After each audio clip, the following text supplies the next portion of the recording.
Memaw Dixie. And I'm Granny.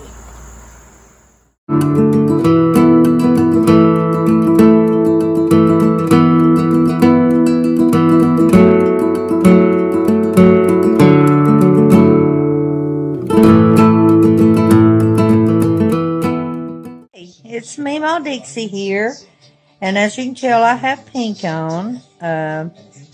For everybody that doesn't know, which I'm sure that's not very many, October is Breast Cancer Awareness Month, which every day for me is Breast Cancer Awareness because I am a breast cancer survivor. Back in May of 2011, I was diagnosed with a very aggressive breast cancer. To make a long story short and to tell my story, I was working, I had a very good job. I was working very long hours. And one day I got up and I decided I didn't want to play that day. I didn't want to go to work. But I didn't want to lie about it either, so I called my doctor and set up a mammogram, which I hadn't had a mammogram maybe in 3 or 4 years. So he set it up and I went and I came back with an abnormal mammogram. They sent me a letter and called me and I kind of just brushed it off and actually I threw the paper away.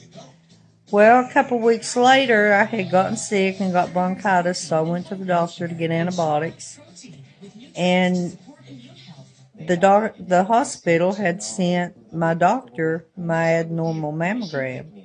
So he asked me about it, and he said, "What'd you do about it?" And I said, "Well, I actually just throwed it away. I didn't think much about it. I'd had them before, and they came back abnormal, so I just didn't pay any attention to it."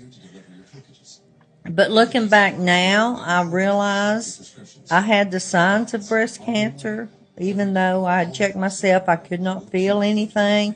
But I was so extremely tired. But I was really thinking maybe that was the long hours I was putting in. And so he said, "Well, we need to go and have another one, and we will do a ultrasound with it." So I went back, and I had another mammogram, and they set me in a room, and then ended up sending me to have an ultrasound. Well, during the ultrasound, I could see it just as clear as the little lady doing it. I had a mass in my breast, and it was way back against my chest wall in the back. So there's no way I would have ever found my cancer just by doing self-exams or anything like that. I would have never felt the knot until it was like very too late to do anything about it. So they set me up to have biopsies, which was a 6.5 hour biopsy. I sat and watched every bit of it. It's pretty neat to watch. It's not pretty neat to go through, but it was pretty neat to watch. But anyway, come to find out, I was diagnosed on the 26th of breast cancer. I didn't tell my family I was going through this at the time. I didn't even tell my husband until it did show up that I was going to have a biopsy. And my best friend, I called her and she went through it. She had been through breast cancer twice already, so she knew all the ins and outs and everything about it. And I was just like a duck in water. I didn't know anything about it. So she went with me and made sure that they got me in with the best doctors, that they got me in and didn't try to pull one over me being new at it. I would have probably let them done anything, but she was right there with me the whole way and done all the talking and all the questions because I didn't know what to do. I mean, I'd never been through this, but she had. So my advice to you, if you get breast cancer, you need a support group. And I want you to understand that I am here if you are just diagnosed or if you're going through breast cancer and you need somebody to talk to, you need somebody to cry to, you need somebody to laugh with.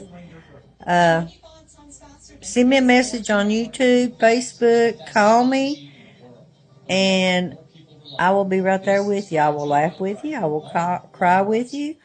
Um, I will just be here to be a support group. Everybody needs a support group, and I was very blessed to have one. Not only did I have a best friend that was my support and cheerleader, my husband, you know, sad to say, I have worked with a lot of women that went through breast cancer, and the first thing happened when they were diagnosed, their husbands would leave them. And I was in the back of my mind, you know, what if my husband leaves me because I'm not whole anymore, or I'm going to be sick, I'm not going to be his helpmate anymore. Um, but my husband was 100%. God has truly blessed me with a wonderful, wonderful husband. And he was with me every step of the way, long hours, not sleeping, staying up all night with me, carrying me to give me a bath on the days I was too weak to walk. I did have to go through some very aggressive chemo. I went through that for 6 months. I lost all my hair in 2 days after treatments. So I was bald for almost 2 years. I never wore wigs. I always wore hats. I have totes of hats here now. I've actually got a good friend that's going through breast cancer now, and she's using my hats. I've donated my hats to several women that has gone through breast cancer. When they finish, they just bring them back. I hope I never have to use them again, but I just keep them just in case somebody does need them. All they have to do is call me, and you're welcome to use them. Um, I honestly don't think I could have ever went through the cancer that I went through had it not been for my faith in the Lord. I knew God was going to get me through this. I knew He had big plans for me. I knew He did not cause this. You're going to hear a lot of stuff. Well, God give you this to make you grow, or God did this to make somebody. God doesn't do breast cancer. He's a good God. He's a good Father, and He doesn't give you anything that will hurt you or destroy you. Satan does that, but God's bigger than him. And so when you do go through it, God will walk with you every step of the way, and He will get you through it. And that my faith was a big, big factor in this. And also I had two little sidekicks, Andrew and Will. At the time Andrew was 3 and Will was 2. They're 4 months apart. But by the time I started treatments, they both was 3 years old. And they were my cheerleaders. They were my helpers. And I honestly believe that had it not been for my two little toe heads, I'm not sure that I could have went through my breast cancer as well as I did. When my hair came out, I was kind of scared to tell them, Memaw's hair's coming out. Well, I had no choice. I got up one morning and my hair was on my pillow. It was coming out by big handsful. So I called for him to come in. And little Andrew has the biggest heart of any grandkid that I have. He is a truly amazing little boy. And he said, but Memaw, God doesn't want your hair to come out. And I said, I understand, I know, Andrew, but God's going to make me beautiful hair. So we've got to figure out what we got to do with all this mess and all this hair in the bathtub. So for 3 days, me and Andrew and Will made bird nests. We made a game out of it. Now, I'm not here to tell you that breast cancer is all fine, flashy, and fun, because it's not. It's devastating. It's dark. It's ugly. You're going to have good days. You're going to have bad days.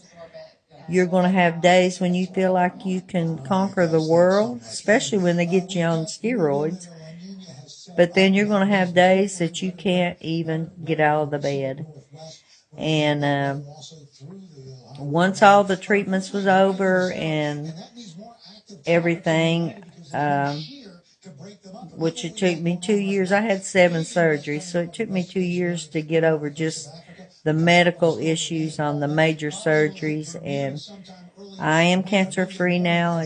It was 9 years in May. I had my surgery on July the 11th. Started my chemo on August the 1st. I finished up 6 months later. I have really bad side effects from it. I'm really weak on my left side. I have a severe chemo brain is what they call it, but you're real foggy. You'll be talking and then just go totally blank. I have real bad short-time memory. But with that being said, I feel like God has truly blessed me with getting to spend time with my grandkids. I get to watch them play ball. I get to babysit them. I get to be their taxi. And even now, I have tired days. Days I get up, I don't have the energy. I mean, even though it's been that long, you never, ever get over the fact that you had the breast cancer, but the fact of the side effects will always be with you. But you can look at the good days and look at the positive days. I encourage you, if you do have breast cancer or you've been diagnosed, to drink lots and lots of water. Water, God gave us water for healing, and water will help push that toxic poison. Your body's not meant to be on drugs. You see all these drug heads and stuff out here. Your body is not meant to do that. But that water will push that chemo through your system, and it won't lay in your kidneys like a cesspool, and then you end up with a lot of problems. You dehydrate. You can't bounce back like you could. So if you'll drink lots of water, that will help you get through it. Another tidbit of information I can give you is you're number one for right now in your family. You have to do what is best for you. If you don't feel like doing anything that day, don't do anything. Go to bed, rest if you need to rest. If you don't feel like cooking that day, don't cook that day. Your main goal is to get better and survive it. So I can sit here and tell you, though it's been a long, hard, rough road, I have been blessed. I am a survivor.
October is Breast Cancer Awareness Month.